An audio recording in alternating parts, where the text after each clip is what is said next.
President Hoover, Mr. Chief Justice, my friends, this is a day of national consecration,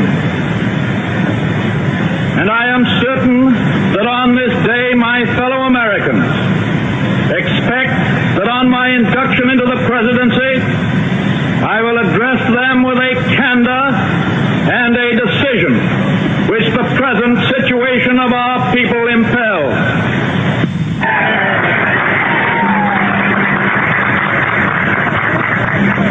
This is preeminently the time to speak the truth, the whole truth, frankly and boldly. Nor need we shrink from honestly facing conditions in our country today. This great nation will endure as it has endured, will revive and will prosper.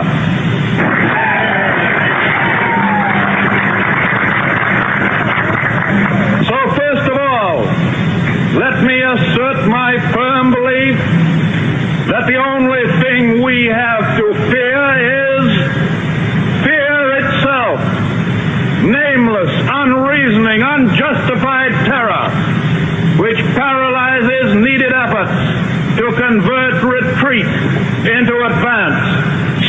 In every dark hour of our national life, a leadership of frankness and of vigor has met with that understanding and support of the people themselves, which is essential to victory. And I am convinced that you will again give that support to leadership in these critical days. In such a spirit on my part and on yours, we face our common difficulties. They concern, thank God, only material things. Values have shrunk to fantastic levels. Taxes have risen. Our ability to pay has fallen. Government of all kinds is faced by serious curtailment of income. The means of exchange are frozen in the currents of trade. The withered leaves of industrial enterprise lie on every side. Farmers find no markets for their produce, and the savings of many years in thousands of families are gone. More important, a host of unemployed citizens face the grim problem of existence, and an equally great number toil with little return. Only a foolish optimist can deny the dark realities of the moment. And yet our distress comes from no failure of substance. We are stricken by no plague of locusts. Compared with the perils which our forefathers conquered because they believed and were not afraid, we have still much to be thankful for. Nature still offers her bounty, and human efforts have multiplied it. Plenty is at our doorstep, but a generous use of it languishes in the very sight of the supply. Primarily, this is because the rulers of the exchange of mankind's good have failed through their own stubbornness and their own incompetence, have admitted their failure and have abdicated.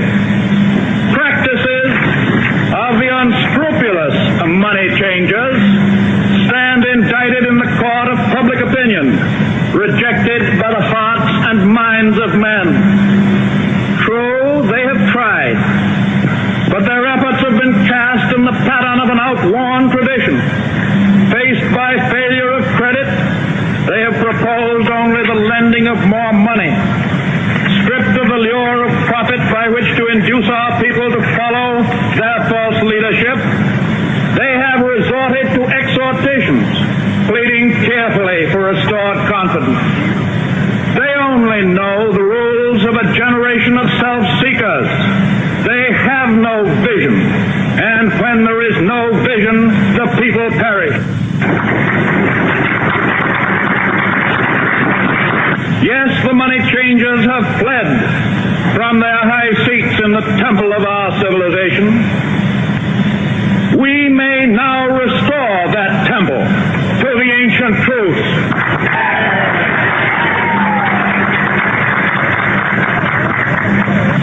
measure of that restoration lies in the extent to which we apply social values, more noble than mere monetary profit.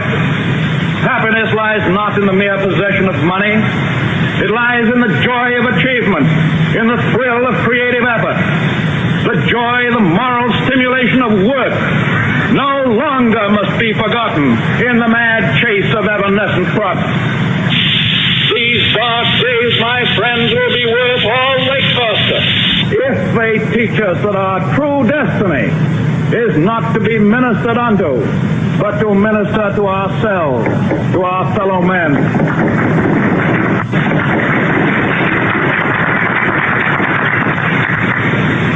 Recognition of that falsity of material wealth as the standard of success goes hand in hand with the abandonment of the false belief that public office and high political position are to be valued only by the standards of pride of place and personal profit. And there must be an end to a conduct in banking and in business which too often has given to a sacred trust the likeness of callous and selfish wrongdoing.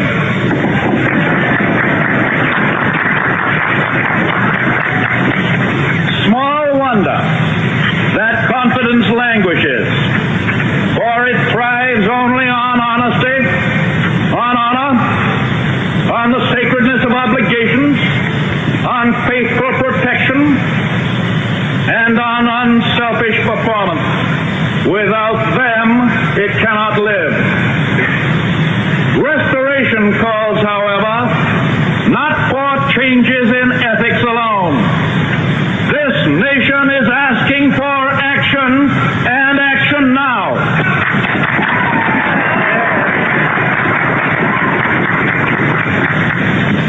Our greatest primary task is to put people to work.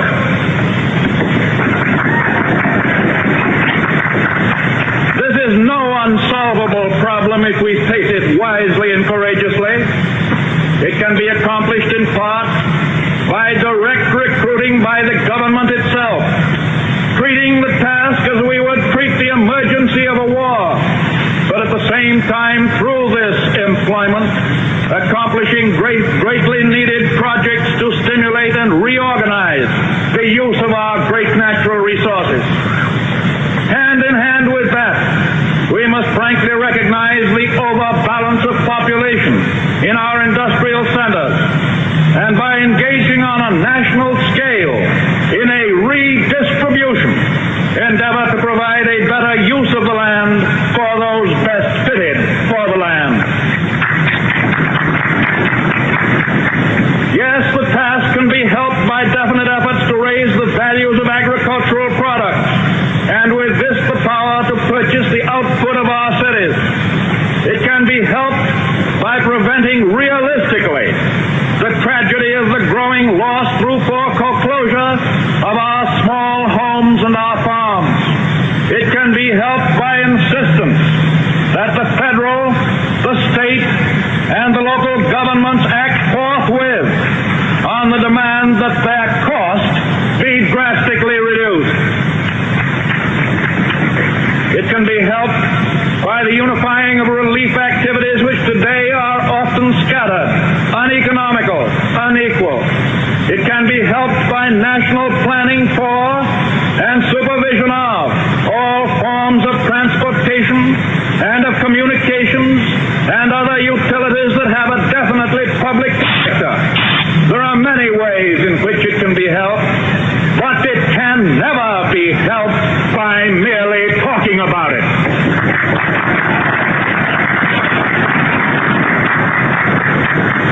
We must act quickly. And finally, in our progress towards a resumption of work, we require two safeguards against a return of the evils of the old order.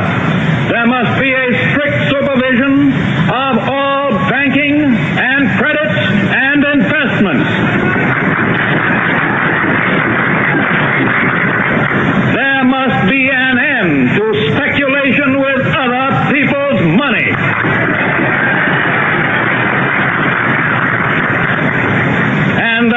the provision for an adequate but sound currency. These, my friends, are the lines of attack. I shall presently urge upon a new Congress in special session detailed measures for their fulfillment, and I shall seek the immediate assistance of the 48 states.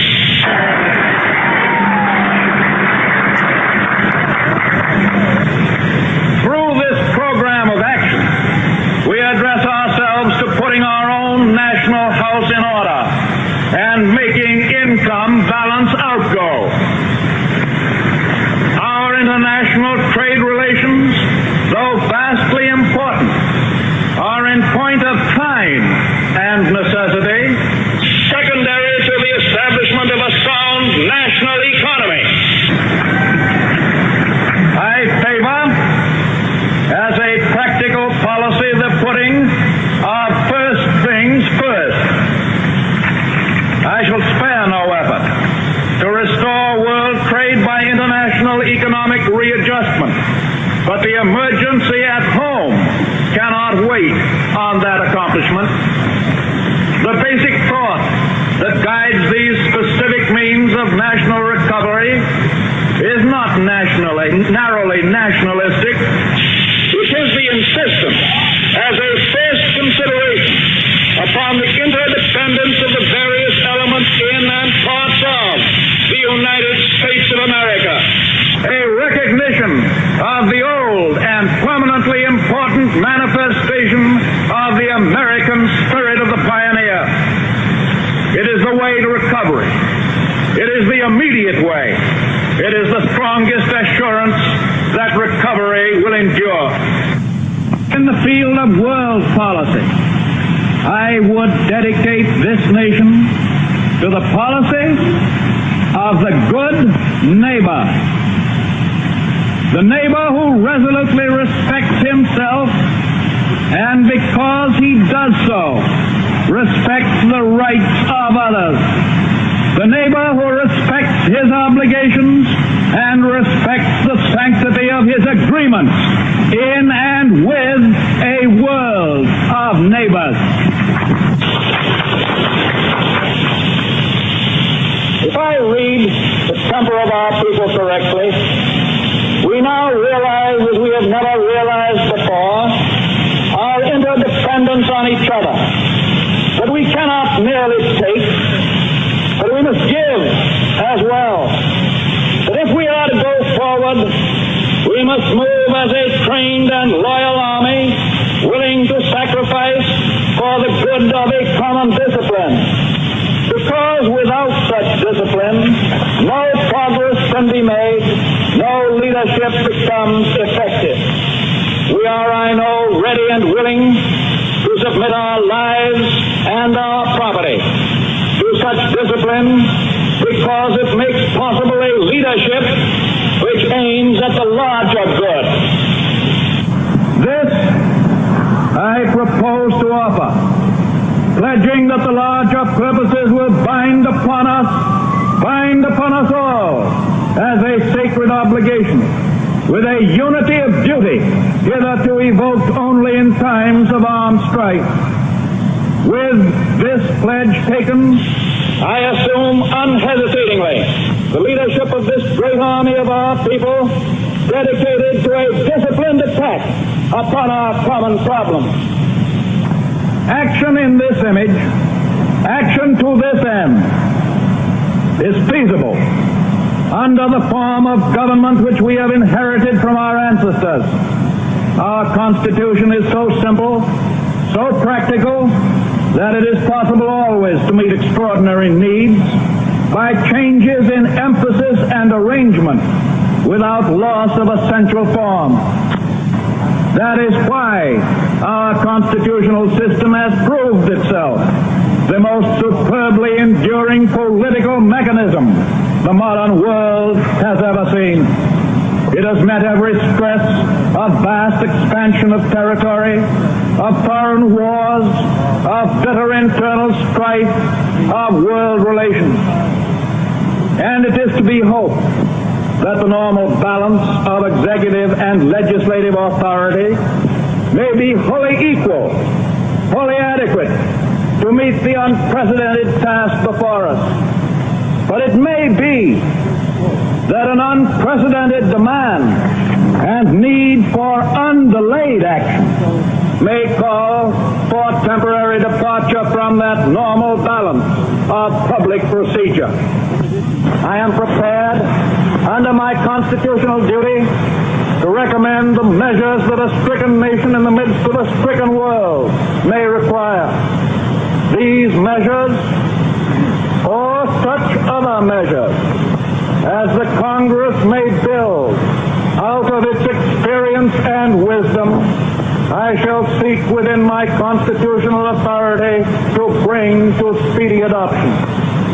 But in the event that the Congress shall fail to take one of these two courses, in the event that the national emergency is still critical, I shall not evade the clear course of duty that will then confront me. I shall ask Congress for the one remaining instrument to meet the crisis: broad executive power to wage a war against the emergency as great as the power that would be given to me if we were in fact invaded by a foreign foe.